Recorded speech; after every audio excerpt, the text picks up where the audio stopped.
हम लोग जो सोलेनोइड का बी फील्ड निकाले थे कहाँ पे, near the centre of the ये सोलेनोइड। अब देखिए ये सोलेनोइड है, लॉन्ग सोलेनोइड है, और इसके एंड पे हमको निकालना है। ये एक्सिस ऑफ सोलेनोइड है,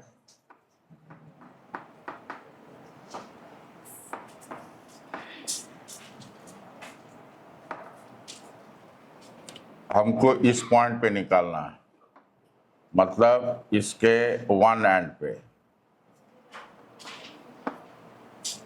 for a point near the end of a long solenoid.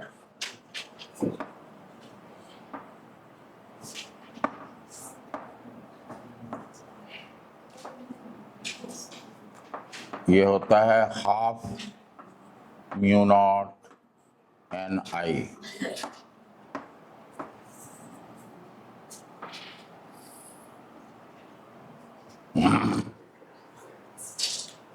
ये कैसे आता है, सीबीएसई में इसका प्रूफ नहीं दिया है, लेकिन मैं एक जनरल रिलेशन बताऊंगा, उससे आपको पता चलेगा जो हाफ कैसे आया है।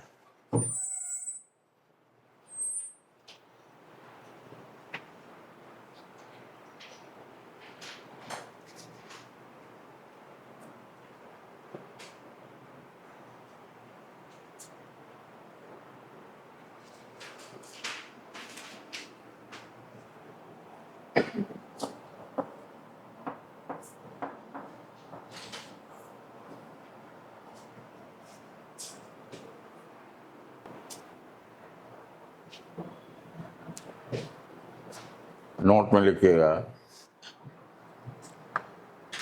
ए solenoid is thus a practical way to set up known magnetic field in a small region.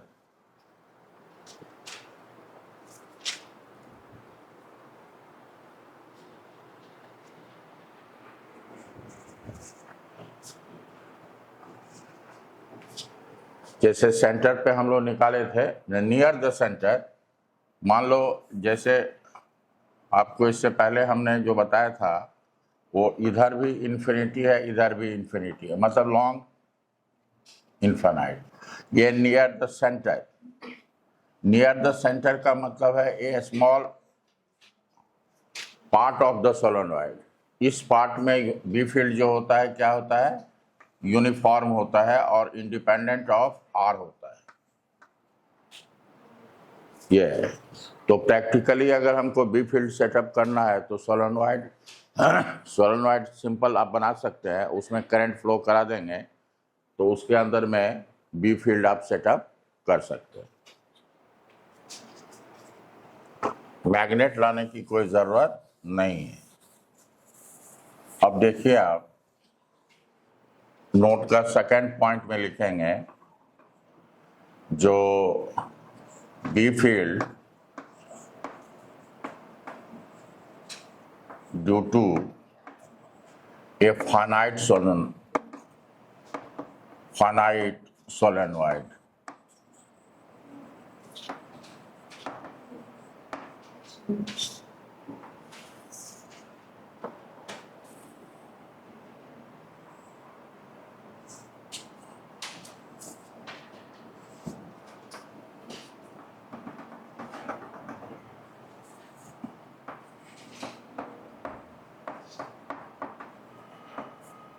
ये एक्सिस है,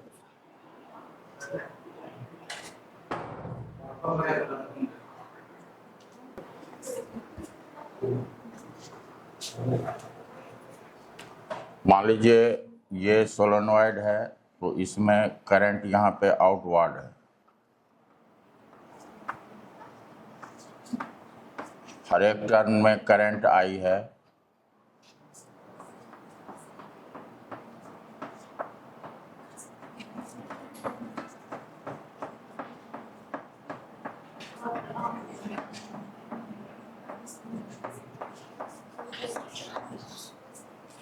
मान लीजिए हमको इस पॉइंट पे बी फील्ड निकालना है, ई पॉइंट पे, ठीक है। इसको हम इस एंड को ए मानते हैं, इस एंड को बी मानते हैं। इस पी से दोनों एंड को मिला दीजिए।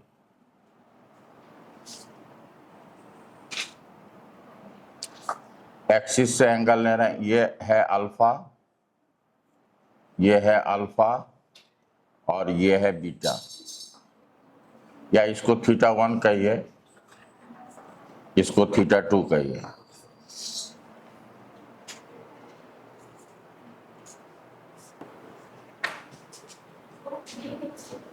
तो यहाँ पे जो बी फील्ड निकलता है, इसको ये होता है half mu naught N I cos theta 1 minus cos theta 2।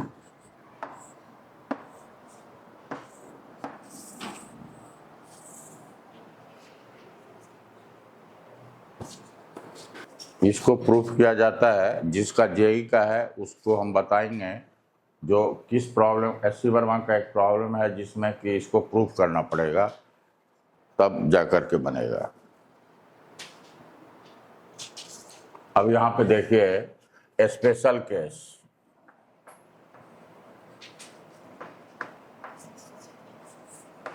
For a infinite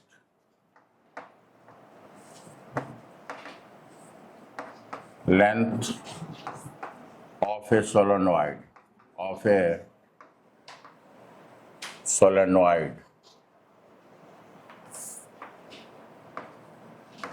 infinite length का मतलब क्या हुआ, ये भी इन्फिनिटी, ये भी इन्फिनिटी, ये माइनस इन्फिनिटी, ये प्लस इन्फिनिटी। पी पॉइंट कहीं पर भी लोगे तो ये क्या होगा, near the centre of the solenoid. तो यहाँ पे थीटा 1 कितना होगा और थीटा 2 कितना होगा, ये बताइए। अगर ए इन्फिनिटी पे चला जाएगा तो थीटा 1 कितना होगा, 0 होगा, और theta 2 180।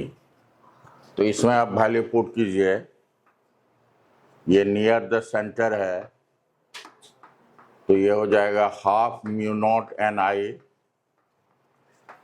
Cos 0 minus cos pi.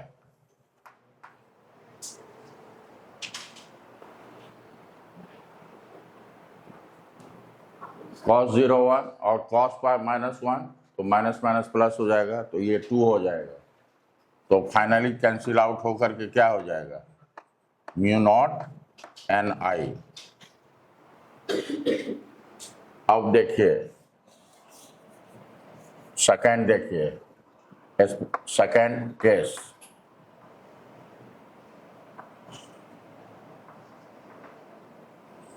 Eight one end of solenoid, ये इसका एक्सिस है, तो ये कितना हुआ, ये बी पॉइंट हुआ और ए एंड इन्फिनिटी पे है, तो ये एंगल कितना हुआ। तो वन एंड के लिए यहाँ पे थीटा का वैल्यू कितना हुआ, थीटा 1 0, इसमें तो कोई चेंज नहीं होगा। थीटा 2 कितना होगा, 90 है। ए इन्फिनिटी पे है तो थीटा 1 0, और बी पॉइंट जो है वन एंड पे है तो थीटा का वैल्यू 90 डिग्री, थीटा 2 90 डिग्री। तो बी एट वन एंड लिखोगे तो ये होगा half mu naught N I cos 0 minus cos pi by 2। Cos pi by 2 0 हो गया, तो ये कितना हो जाएगा, 1/2 म्यू नॉट एन आई।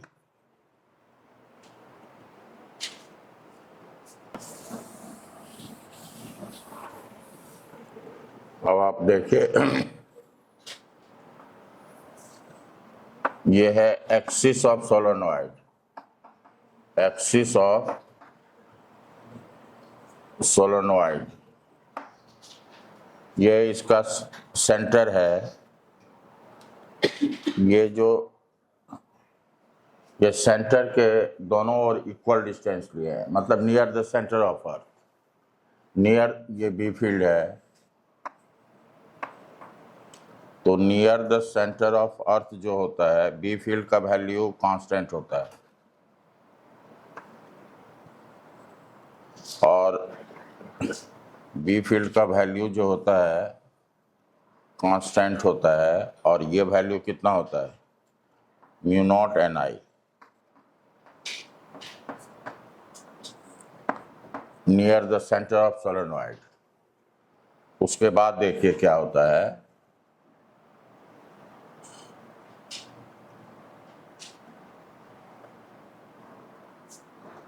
लॉन्ग सोलेनॉइड है,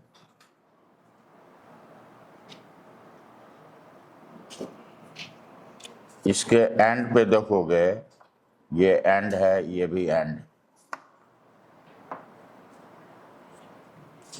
तो एंड पे कितना हो जाता है,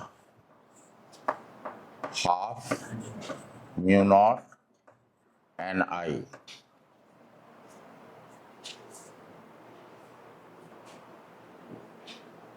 यहाँ पे भी near the centre of solenoid B field क्या है, कांस्टेंट है, मतलब यूनिफॉर्म है, आर से इंडिपेंडेंट है।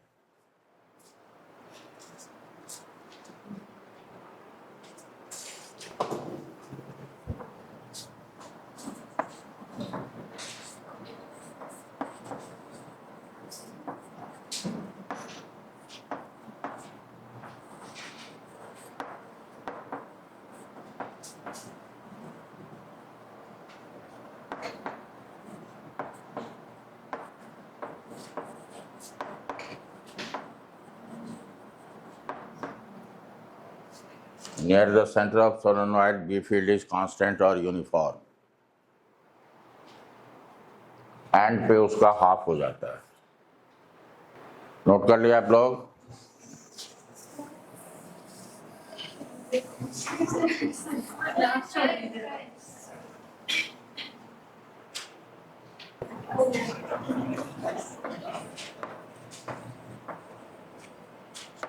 टोरॉइड, टोरॉइड जैसे सोलेनॉइड है, सोलेनॉइड के दोनों एंड को क्या करते हैं, ज्वाइंट कर देते हैं।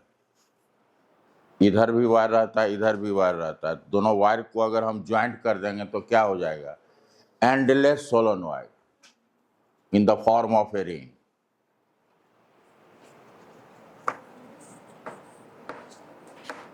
It is a endless solenoid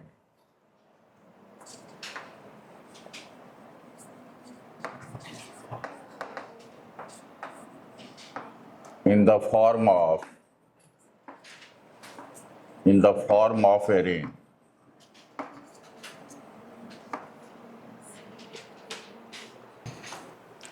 solenoid का जो एक्सिस था वो मिडिल में था, उसको इस तरह से दिखाया जा रहा है, that is the axis of the solenoid.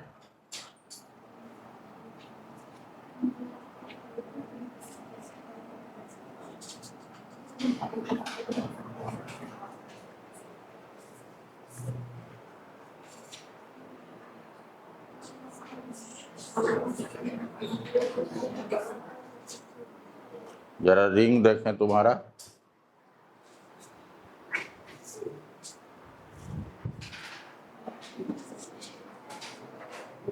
अब ये देखिए यहाँ पे, यहाँ से करंट आउट हो रहा है, यहाँ पे इन हो रहा है, तो ये कैसा है करंट, सर्कुलर करंट है। सोलेनॉइड में भी सर्कुलर होता था, तो अगर यहाँ पे हमको बी फील्ड का डायरेक्शन निकालना है तो ये सर्कुलर होगा। इस प्लेन में राइट हैंडेड स्क्रू रखेंगे और किस तरह रोटेट करेंगे, यहाँ से आउट हो रहा है, यहाँ इन हो रहा है, कैसे, एंटी क्लॉकवाइज, तो किधर जाएगा वो, बाहर की तरफ टेंजेंशियल होगा। अगर मान लीजिए ये R2 है और ये R1 है और इसको हम R ले रहे हैं, ये R है, तो ये R, ये जो होगा इस पे टेंजेंट होगा ना। R पे टेंजेंट होने का मतलब है बी फील्ड जो होगा R पे परपेंडिकुलर होगा। ये हुआ बी फील्ड।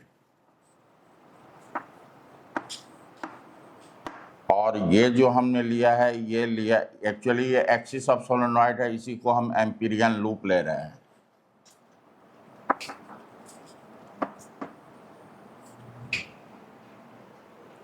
R पे जो होगा ये परपेंडिकुलर होगा।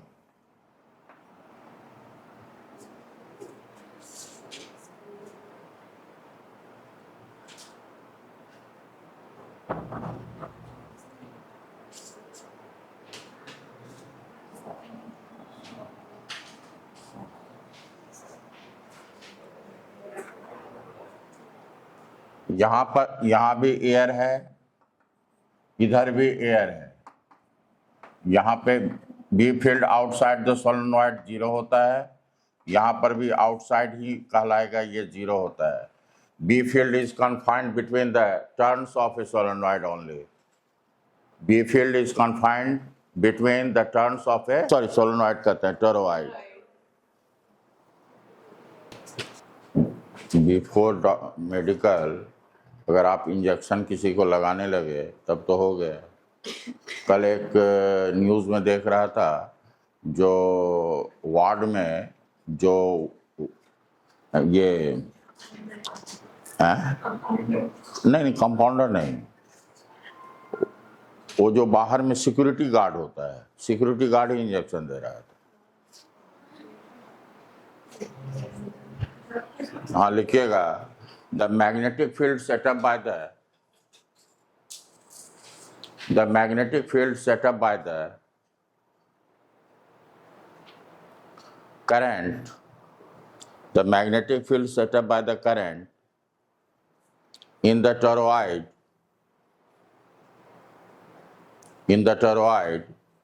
is confined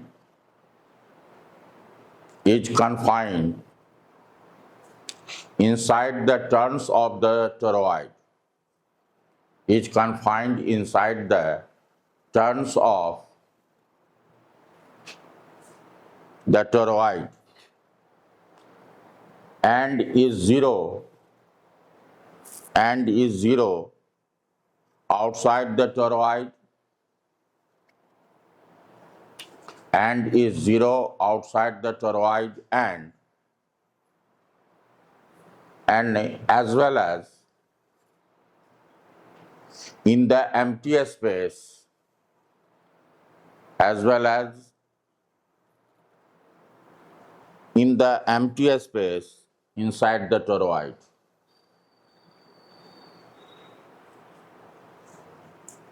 जैसे यहाँ पे बी फील्ड 0 है, यहाँ पे बी फील्ड 0 है, ये एम्प्टी स्पेस है, एयर है। लिखेंगे magnetic fields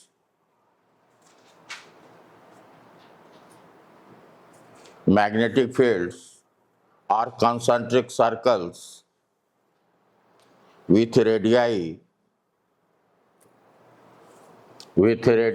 R1 and R2, with radii R1 and R2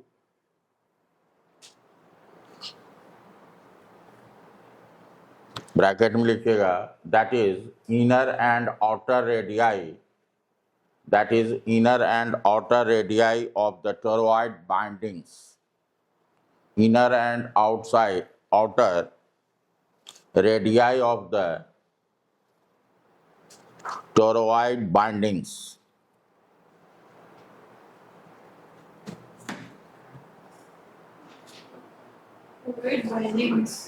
Bindings, हाँ।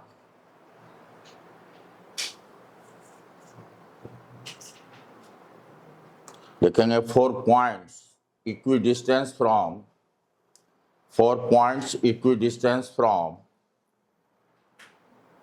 the center O, 4 point equidistance from the center O, the magnetic field has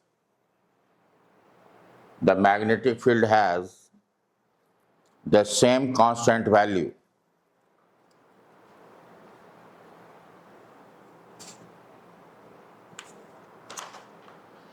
Consider a point P at a distance r from O.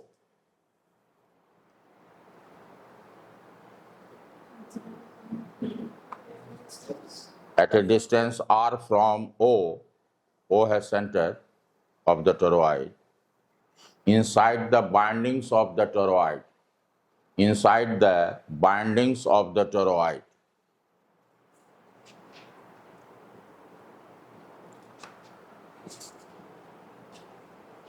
of the toroid, at which magnetic field vector B is to be determined. हम लोग को B field कहाँ निकालना है? Toroid के centre से P point पे, ये पी पॉइंट है, जो आर डिस्टेंस पे है।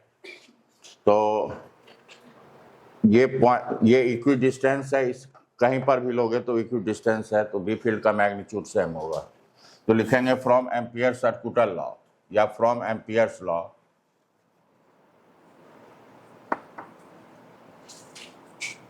फ्रॉम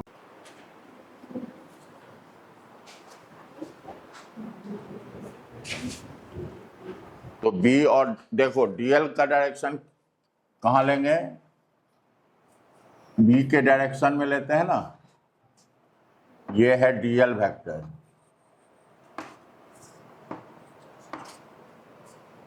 तो बी और डीएल के बीच का एंगल कितना है? 0। तो ये हो जाएगा B D L cos 0 degree mu not. हर एक इसमें मान लेते हैं जो नंबर ऑफ टर्न्स है n, है ना? तो ईच टर्न में कितना करंट है? I। तो n टर्न्स में कितना करंट होगा? Ni।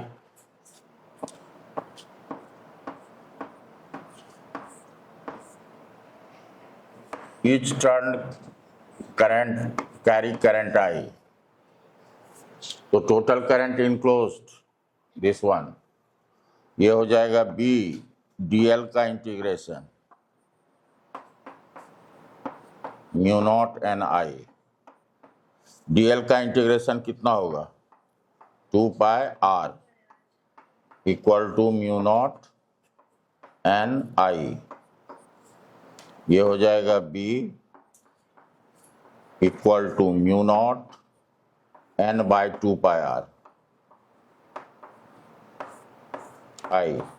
ये है number of turns per unit length. तो इसको लिखेंगे हम लोग म्यू नॉट एन आई।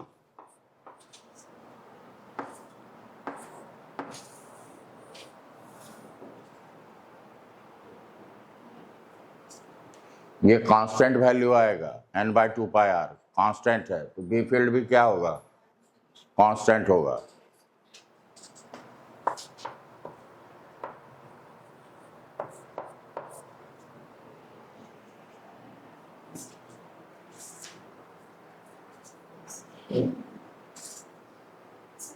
हाँ, यहाँ पे ये स्मॉल आर क्या है? ये है मीन रेडियस। क्या है? लिखेंगे आप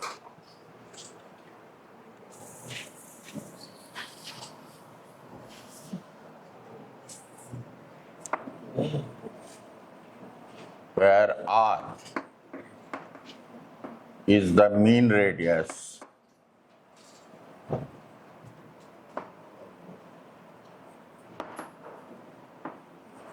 of a toroid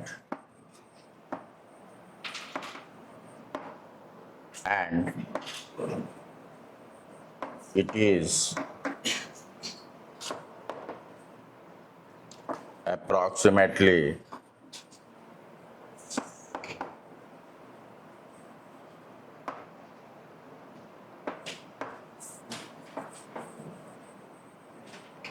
taken as arithmetic mean of inner and outer radius, that is r equal to r1 plus r2 by 2.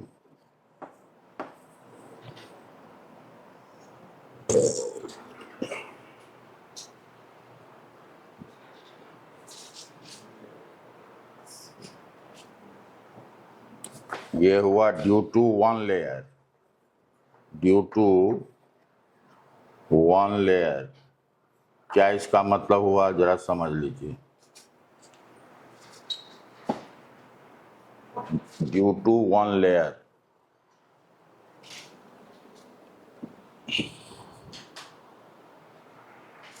One layer का क्या मतलब है? मान लीजिए सोलेनॉइड है ये, इस पे हमने क्वालिंग कर दिया, तो अभी एक लेयर है क्वालिंग का। अब इस पे हम कार्बन पेपर दे करके ऊपर से फिर एक क्वालिंग कर दिए, तो कितना हो गया? हाँ, तो अगर 2 लेयर करेंगे तो यहाँ पे 2 से मल्टीप्लाई होगा, 3 लेयर रहेगा तो 3 से मल्टीप्लाई होगा। तो इस चीज को समझ रहे हैं।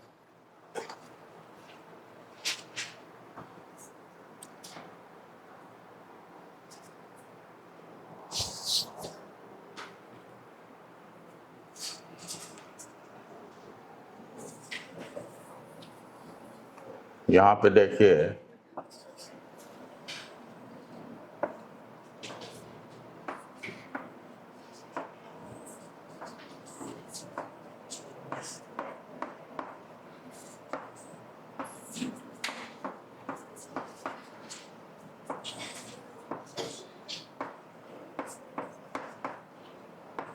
अगर हम ऊपर से देख रहे हैं तो करंट किस तरह से, इस लूप में करंट का डायरेक्शन क्या है ये बताइए, और इस लूप में करंट का डायरेक्शन क्या है?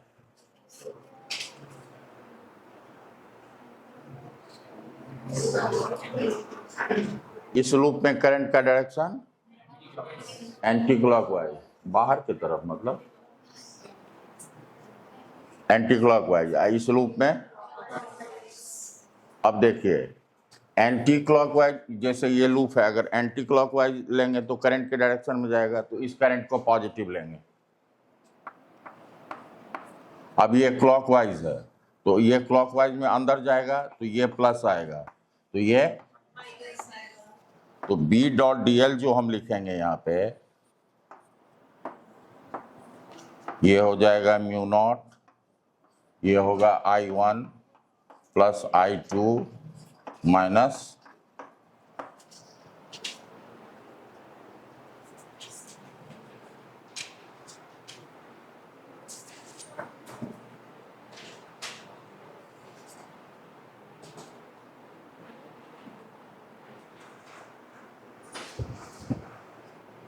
ये दूसरा पॉइंट है। ये पहला पॉइंट था जो mean radius R1 plus R2 होगा।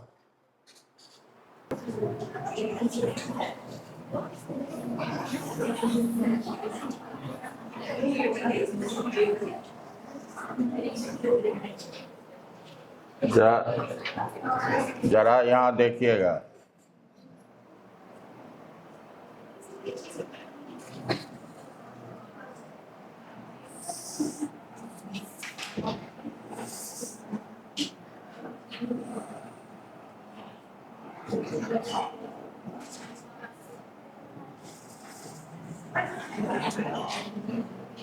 ये एक्चुअली लार्ज शीट है और इसमें करंट इस तरह से फ्लो हो रहा है। इस शीट को हम ये बहुत सारे, ये सोच सकते हैं बहुत सारे वायर से मिल करके बना है।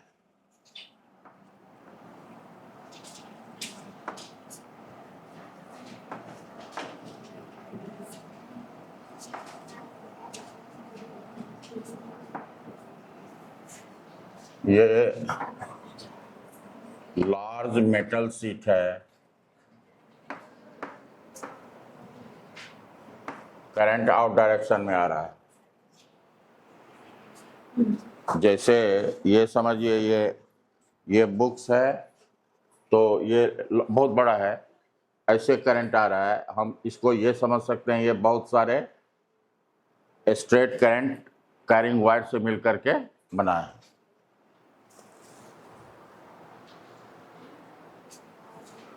तो ये फिगर नहीं दिखा करके ये फिगर दिखाते हैं ओनली।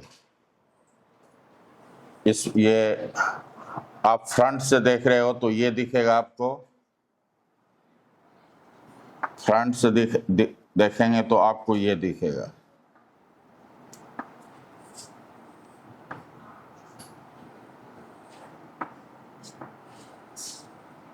ये है फ्रंट व्यू, फ्रंट व्यू है। और हमको यहाँ पे बी पॉइंट पे बी फील्ड निकालना है, इसके चलते एक्स डिस्टेंस पे ये बहुत थिकनेस जो है वो बहुत ही स्मॉल है। ये जो थिकनेस है ये डी जो है एल के कंपैरिजन में बहुत बहुत स्मॉल है। ये लेंथ है, इसका जो थिकनेस है वो एल के कंपैरिजन बहुत स्मॉल है। तो ये एक्स लें या इधर भी लें, इधर भी निकाल सकते हैं एक्स डिस्टेंस पे, या ऊपर निकालो या नीचे निकालो, ज़्यादा मैग्नीट्यूड तो सेम होगा, डायरेक्शन अपोजिट होगा।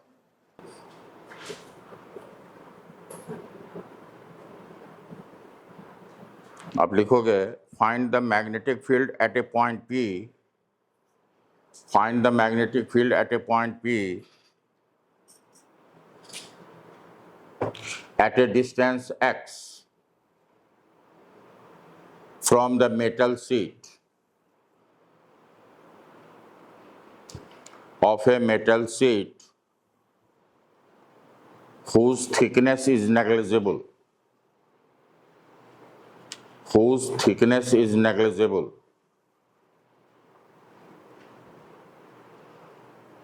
in comparison to x और L, दोनों कह सकते हैं। X के कंपैरिजन में भी उसका थिकनेस बहुत, ये 1 mm का है, ये 1 मिलीमीटर का थिकनेस है, समझ रहे हैं। और मान लीजिए 1 सेंटीमीटर पे निकालना है, तो 1 सेंटीमीटर या मान लीजिए ½ मीटर पे निकालना है। समझ में आई बात?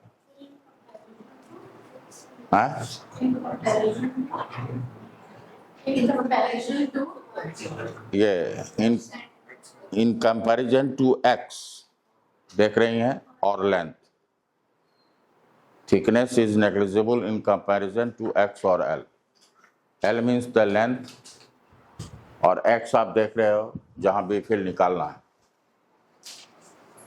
तो हम क्या करते हैं, एक मान लो यहां पे एक एम्पीरियन लूप लेते हैं,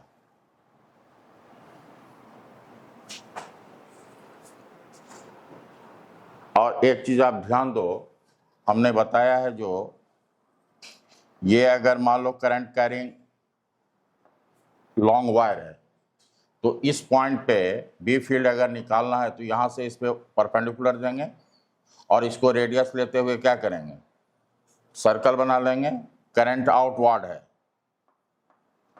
तो लाइंस ऑफ बी फील्ड कैसा होगा, एंटी क्लॉकवाइज या क्लॉकवाइज, एंटी क्लॉकवाइज। तो यहाँ पे बी फील्ड का डायरेक्शन क्या होगा, इधर होगा, और यहाँ पे क्या होगा, इधर होगा। नहीं, तो पी पॉइंट पे बी फील्ड का डायरेक्शन क्या होगा, ये होगा, नहीं होगा। और यहाँ पे क्या होगा, ये होगा। और बी और डीएल का डायरेक्शन क्या लेते हैं, तो डीएल का डायरेक्शन ये होगा। तो यहाँ पे तो बी का डायरेक्शन ही इधर है और डीएल का डायरेक्शन ये है।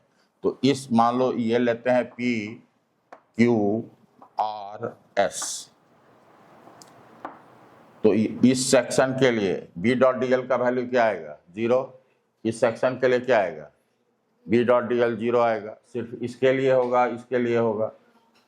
बी और डीएल है इस डायरेक्शन में, दोनों सेम डायरेक्शन। तो लिखेंगे now applying Ampere's law for the Amperian rectangular Amperian loop P Q and R S, B dot DL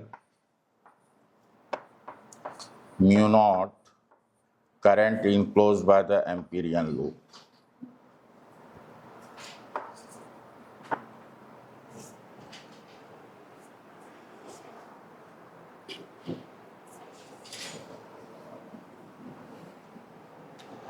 तो ये हो जाएगा, अगर मान लो ये लेंथ हम dl ही लेते हैं, तब तो ये क्या हो जाएगा, b dl cos 0 हो जाएगा, या a मान लो लेते हैं, या l लेते हैं, कितना लिए l। तो ये 4 इंटीग्रेशन में इसको ब्रेक करेंगे, b डॉट dl p से q, q से r, b dot dl plus r से s, b dot dl plus s से p, b dot dl equal to mu naught. अच्छा, अब देखो k है, k कह रहे हैं करंट पर यूनिट लेंथ से कितना करंट जा रहा है k, तो l लेंथ से कितना करंट पास करेगा, समझ में आई। ये क्या है, करंट पर यूनिट लेंथ मान लो इसको कह रहे हैं, यूनिट लेंथ से करंट के पास कर रहा है, तो एल लेंथ से कितना होगा k इंटू एल। अब यहाँ पे देखो थीटा 90 है Q से R के लिए, और S से P के लिए थीटा क्या है, तो ये दोनों तो 0 हो जाएगा, ये हो जाएगा B L 0 B L plus 0 equal to mu naught K L, ये हो जाएगा, तो ये हो जाएगा 2BL into mu naught K L, L cancel हो गया, तो B इक्वल टू क्या होगा, म्यू नॉट के बाय 2।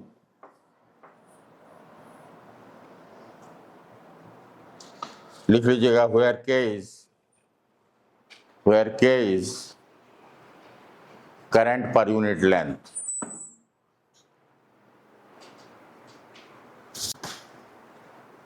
काफी इंपॉर्टेंट रिजल्ट है, ये लिख लेना इंपॉर्टेंट क्वेश्चन, और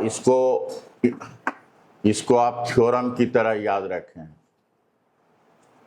मैथमेटिक्स में थ्योरम रहता था ना, उसी तरह से इसको याद रखेंगे एज ए थ्योरम।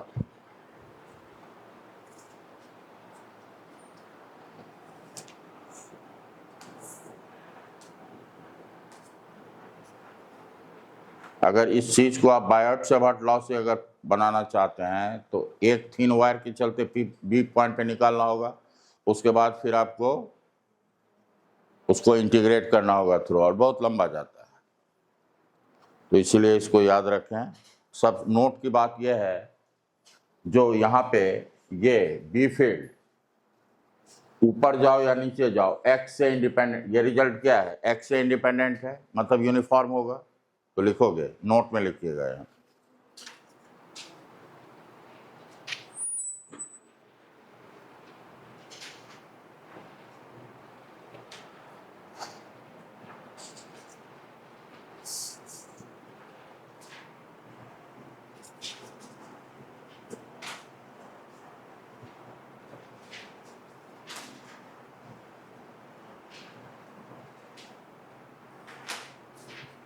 नोट में लिखिए, the above result is independent of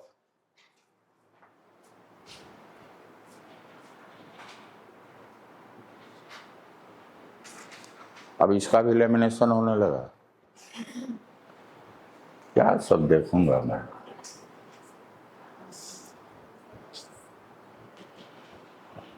हाँ, the above result is independent of x,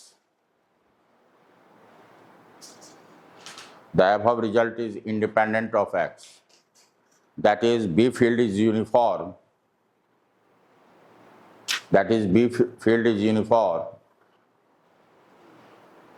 near the sheet, near the metal sheet carrying current.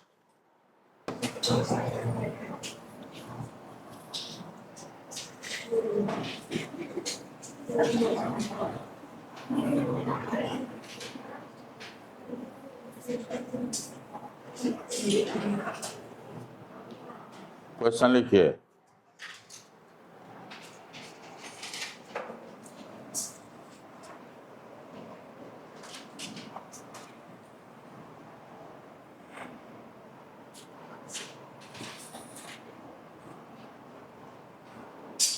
ये लार्ज मेटल शीट है, एक में करंट जो है आउट है,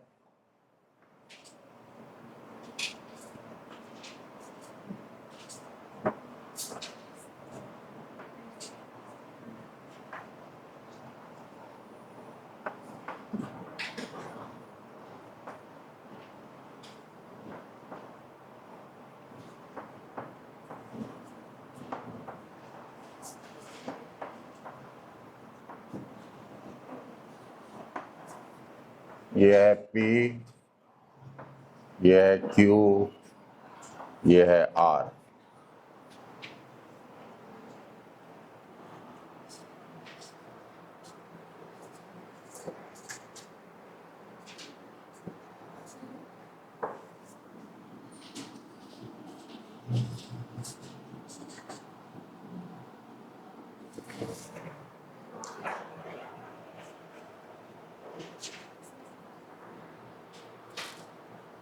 लिखेंगे two large metal sheet, two large metal sheets, two large metal sheets carry surface current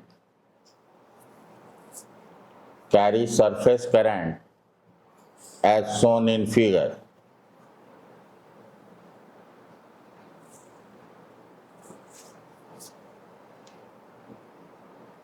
The current through a strip of width, the current through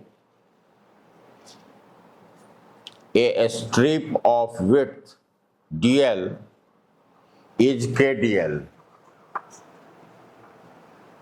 ये current है जिस विड्थ, उस करंट जिस स्ट्रिप का लेंथ dl है उसमें current kdl है, इसको I डैश कहते हैं। ये मान लीजिए लेंथ L है, dl लेंथ होगा, तो यहाँ पे K क्या होगा? K का यूनिट बोलिए।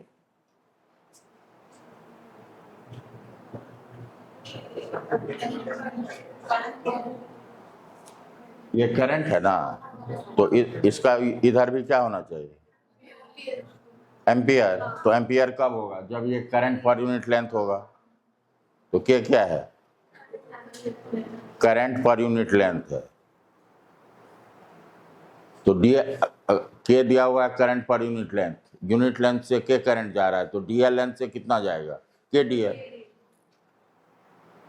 where K is a constant. Find the magnetic field at point P, Q and R. Find the magnetic field at P, Q and R.